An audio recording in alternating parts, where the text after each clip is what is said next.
اعوذ باللہ من الشیطان الرجیم بسم اللہ الرحمن الرحیم الحمد للہ والصلاة والسلام علی سید الانبیاء والمرسلین اما بعد فاعوذ باللہ من الشیطان الرجیم بسم اللہ الرحمن الرحیم۔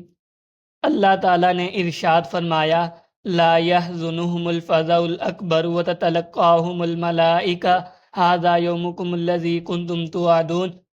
انہیں وہ بڑی گھبراہٹ گمناک نہ کرے گی اور فرشتے ان کا استقبال کریں گے، انہیں بتائیں گے یہی وہ تمہارا دن ہے جس کا تم سے وعدہ کیا گیا تھا۔ قرآن الحکیم سورۃ الانبیاء آیت نمبر 103 پارہ 17واں۔ یعنی یہ تمہارا وہ دن جس میں تمہاری حکومت اور سلطنت کا ظہور ہوگا جس کا تم سے وعدہ کیا گیا ہے۔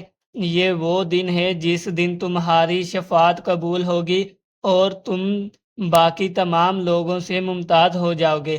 اللہ تعالیٰ نے ان کو دنیا کی راحت بھی عطا کی اور آخرت کی بھی۔ دنیا میں ان کو رزق عطا فرمایا جو ان کے معاش کا قوام ہے، اور آخرت میں امان عطا کی جو ان کی دنیاوی زندگی کا انجام ہے۔ اللہ تعالیٰ نے ان کو ایمان اور معرفت کے ساتھ دنیا کی عزت عطا فرمائی اور دیدار اور مشاہدہ کے ساتھ آخرت کی عزت عطا فرمائی۔ قیامت کے دن اہل ایمان سے کہا جائے گا جنت میں داخل ہو جاؤ، اولیاء کرام سے کہا جائے گا تم ٹھہرو اور شفاعت کرو، کیونکہ وہ حقیقاً انبیاء اعظام کے وارث ہیں۔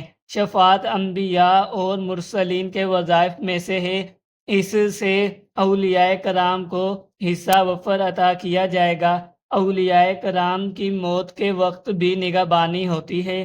ابو داود اور طیالسی نے اپنی مسند میں، ابن ابی شیبہ نے اور امام بہقی نے ابو موسیٰ اشعری رضی اللہ تعالی عنہ سے روایت کیا ہے کہ تاجدار کائنات صلی اللہ علیہ وآلہ وسلم کا ارشاد گرامی ہے، مومن کی جب روح نکلتی ہے تو اس کی خوشبو مشک سے بڑھ کر ہوتی ہے۔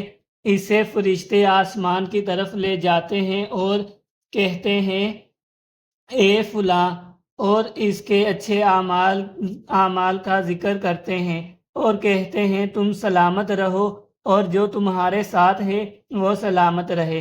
پھر اس روح کو اسی دروازے سے لے کر اوپر جاتے ہیں جہاں سے اس کے اعمال اوپر چڑھتے تھے۔ پھر اس کا چہرہ چمک اٹھتا ہے، پھر اس کا رب جلوہ فرماتا ہے اور اس کا چہرہ سورج کی طرح روشن ہوتا ہے۔